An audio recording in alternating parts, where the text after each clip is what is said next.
Hey guys, welcome to a special 1.5 episode of the airbrushing tutorial series. Somebody asked me a question about this Tamiya surface primer and how to thin it down. I've never used it before, so we're going to learn together, basically. The idea here is I'm going to thin this primer down. It comes in a little glass bottle like this, and I'm going to start with my own advice. We're going to go with about a 50-50 ratio. So we're about here. I'm going to put it to about just under the label.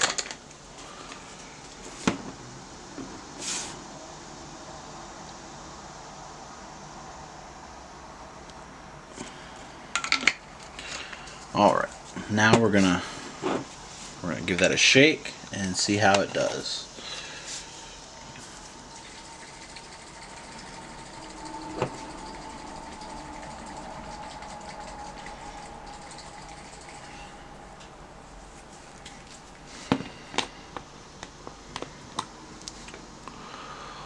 Alright, it looks like it holds similar properties to what I normally look for. Let's go ahead and load some in the airbrush and see how it does.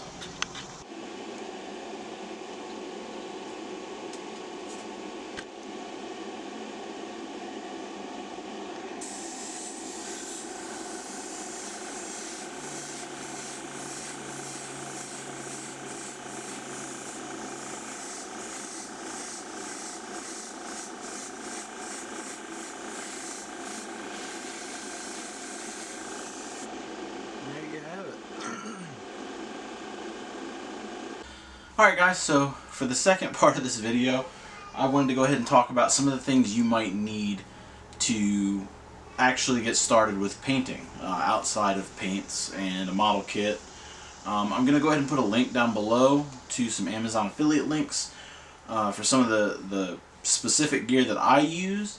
If there's something that you would rather own, maybe take some of the things that I've listed and go find your own variant of that. But anyway, the things you're going to definitely need is definitely going to be an airbrush. You're going to need a compressor, and sometimes the compressors don't come with the hose, so maybe double check the specs and make sure you get a hose. Another thing you might need is this particular airbrush has an adapter set on it because the threading on the airbrush and the threading on the compressor hose were different. So I bought an adapter that it came with like 3 or 4 different adapters, and you can link them all together. Typically, you'll be able to buy hoses for certain kinds of airbrushes, and that should alleviate that problem. But on the off chance that you can't figure it out, just pick up an adapter set. It was like $6. It was very inexpensive. Another thing I'm going to recommend, and this is going to be a big recommendation, these guys. These are just simple like barbecue skewers with alligator clips on them. Now there's a lot of different varieties and kinds of alligator clips that you can get. These ones are closed on the end, and they have this little thing here in the middle, and what you do is you push them down and you use some pliers or something to push that in and lock that into place. I haven't done that because I like to, if I'm working with something particularly large or something like that, I can take it off. Again, a pack of 100 skewers you're probably going to spend $3 on. What's going to add up is going to be the alligator clips. I think it was like $5 or $6 for a pack of 8. And I bought like 10 or 12 packs of them. So again, it adds up real quickly. But if you don't mind spraying a handful of pieces and then letting them wait, I'd buy like 2 or 3 and call it a day. What I put my alligator clips into are these big styrofoam blocks. I also use the Floral Blocks. You can buy them at Walmart. I don't have one in the immediate vicinity, but they're what they use to put the fake flowers and stuff in. It's like a green block of styrofoam, and I just keep the plastic around it so that anything that chips off as you're using it doesn't make a mess, and you just poke them in the top and you're good to go. I've also seen people use cat scratching pads or the nail sharpening pads or whatever for cats. Those make really good. I'm actually going to invest in some of those very soon. Airbrush lubricant, I'll put a link to that down below. We talked about that in the first video. What else? Gloves. I don't use them as much as I used to. I probably should. I bought, I think it was 2 boxes of these. It's 200 gloves per bag or box. Really cheap on Amazon. I like the nitrile ones. I just think they feel real nice. They fit good. I don't like having like a bunch of junk on the end of my fingers. Just find a pair of gloves that works for you. And lighting. This is I kind of tactically set this up. So over here is my photo station, but I can very easily turn this around so that I can see what I'm doing while I'm painting. And that was intentional. You know, it's super simple. You know, just get a light. I used to have one that I would clamp onto here and it would shine through. I didn't like that as much.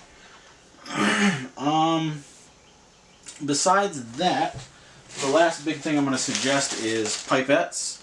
I bought a bag. I think it was 200 or 300 in this bag. And I'm kind of getting low, so I need to buy more. You know, pipettes are a really good way to transfer paint from the paint jar to the airbrush or vice versa without making a huge mess. You can use like if you have like toothpicks, you can kind of put a toothpick at the edge of it and use it to kind of guide it down, but it's not as accurate. If you need to make any kind of measurements, like when I was using my 2K paints, I had to mix out ratios. It was like a 1:2 or 1:4. It's a little harder to do that if you don't have the exact measurement of what you're doing. So especially if you're going to be doing something like that, or if you're really precarious and you really want to make sure that you have 50% paint, 50% thinner, things like that, I do recommend picking up some of those. Another thing is they are reusable. You know, you can see I've used this for like a dark gray blue, and I could keep using this. I mean, I can use different colors, but I would typically keep using this throughout the duration of the build. And then once I moved on to the next build, whatever colors I wasn't going to use, they get discarded, and I keep whatever I can until I can't use it anymore. That way I get as much mileage out of those things as I can. Another thing is going to be, I'm going to suggest picking up some plastic spoons. I got a whole box of them from Walmart. It cost me like $2, if that.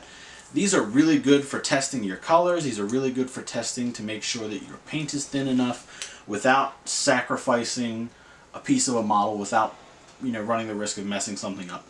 If you're not sure and you're first jumping in, the best way to make sure that your paint is at the appropriate you know, level of thinness, or that your colors are the way you want them to look, spoons. There's no better way to practice. Now, I'm going to throw a big disclaimer out there. So I've seen a lot of people out there saying that, you know, that spoons are kind of like, if you can paint on a spoon, you can paint anything, and that's not really the case. It's just a really good tool to practice on because it's made of what you're painting anyway. So you can see how your paint's going to stick, you can see what it's going to look like, and you can get a good idea for the coverage and the way your paint's going to spray. Big shout out to my friend Jerry. He goes by French Bread Builds on Instagram. Give him a follow. He recommended me to do this. It was one of those things where I was like, oh man, someone is definitely going to ask me what tools are needed to jump into airbrushing. So I thought I'd throw together a quick list at the end of this video and give that to you guys. And I can't believe I somehow managed to forget two of the most important things. You are definitely going to need one of these guys. Even if you're spraying acrylic paints and you're not spraying toxic stuff, it's recommended to at least pick up some kind of mask so that the dried paint particles that get in the air don't get in your lungs. And if you don't plan on spraying outside, please grab one of these boys.